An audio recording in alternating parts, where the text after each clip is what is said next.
Hi అండి. అందరికీ నమస్కారం. Welcome to my channel. ఈ వీడియోలో ఏపీ కేబినెట్ భేటీకి రంగం సిద్ధం. సెప్టెంబర్ 4న ప్రభుత్వ ఉద్యోగులకు మరియు పెన్షనర్లకు భారీ శుభవార్త. కీలక నిర్ణయాలకు అవకాశం. దీనికి సంబంధించిన పూర్తి తాజా సమాచారాన్ని వీడియోలో తెలుసుకుందాము.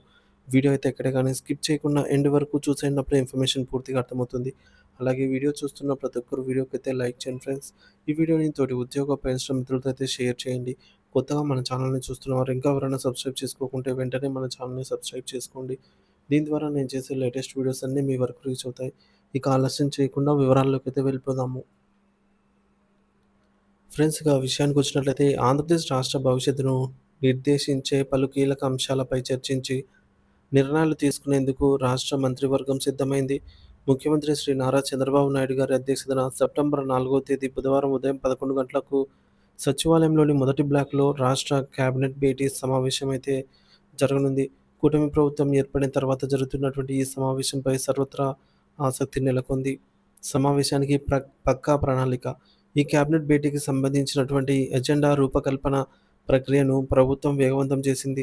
సమావేశంలో చర్చించాల్సిన ప్రతిపాదన అన్నిటిని కూడా సెప్టెంబర్ 2వ తేదీ సోమవారం సాయంత్రం 4 గంటల లోపల సాధారణ పరిపాలనా శాఖకు తప్పనిసరిగా సమర్పించాలని ప్రభుత్వ ప్రధాన కార్యదర్శి సీఎస్‌కు శ్రీ కె. విజయానంద్ గారు అన్ని శాఖల ప్రత్యేక ప్రధాన కార్యదర్శులను, ముఖ్య కార్యదర్శులకు స్పష్టమైనటువంటి ఆదేశాలు జారీ చేశారు. ఈ గడువు విధించడం ద్వారా ప్రతిపాదనలను క్షుణ్ణంగా పరిశీలించి ఒక సమగ్ర అజెండాను రూపొందించడానికి తగిన సమయం అయితే లభిస్తుంది. కేబినెట్ సమావేశంలో చర్చకు వచ్చే అవకాశం ఉన్నటువంటి కీలక అంశాల విశ్లేషణ. ఈ మంత్రివర్గ సమావేశంలో పలు ప్రజాకర్షక పరిపాలన పరమైనటువంటి మరియు ఆర్థికపరమైన అంశాలపై కీలక నిర్ణయాలు తీసుకునే అవకాశం ఉందని రాజకీయ పరిపాలనా వర్గాల్లో విస్తృతమైన చర్చ జరుగుతోంది. ప్రధానంగా కొన్ని అంశాలు ఎజెండాలు ఉండే అవకాశం అయితే ఉంది.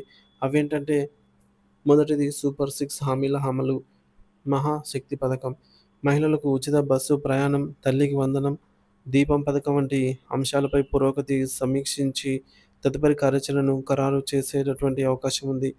యువగల నిధి, నిరుద్యోగ యువతకు భృతి అందించేందుకు పథకం విధి విధానాలపై తుది నిర్ణయం తీసుకోవచ్చు. రైతు సంక్షేమం, అన్నదాతలకు ఆర్థిక సహాయం, వ్యవసాయ రుణాల మాఫీ వంటి హామీల అమలుకు సంబంధించిన మార్గదర్శకాలపై చర్చించవచ్చు. రెండవది ఉద్యోగుల సమస్యల పరిష్కారం.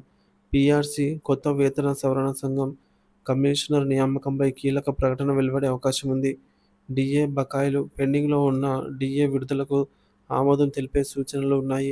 కాంట్రాక్టు ఉద్యోగుల క్రమబద్ధీకరణ, మిగిలిపోయిన కాంట్రాక్టు ఉద్యోగుల సర్వీసుల క్రమబద్ధీకరణపై ఒక విధానపరమైన నిర్ణయం తీసుకోవచ్చు.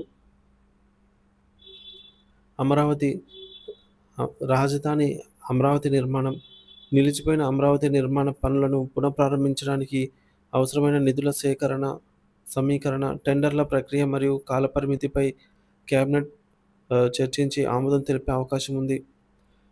ఇక నాలుగవది కొత్త పారిశ్రామిక విధానం. రాష్ట్రానికి పెట్టుబడులను ఆకర్షించే లక్ష్యంతో నూతన పారిశ్రామిక విధానానికి మంత్రివర్గం ఆమోదం వేయవచ్చు.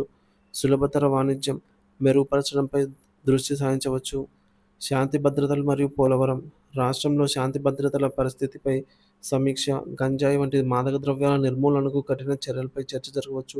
జాతీయ ప్రాజెక్ట్ అయినటువంటి పోలవరం నిర్మాణాల పనులు పురోగతి, కేంద్రం నుంచి రావాల్సినటువంటి నిధులపై కూడా కేబినెట్‌లో చర్చించే అవకాశం ఉంది.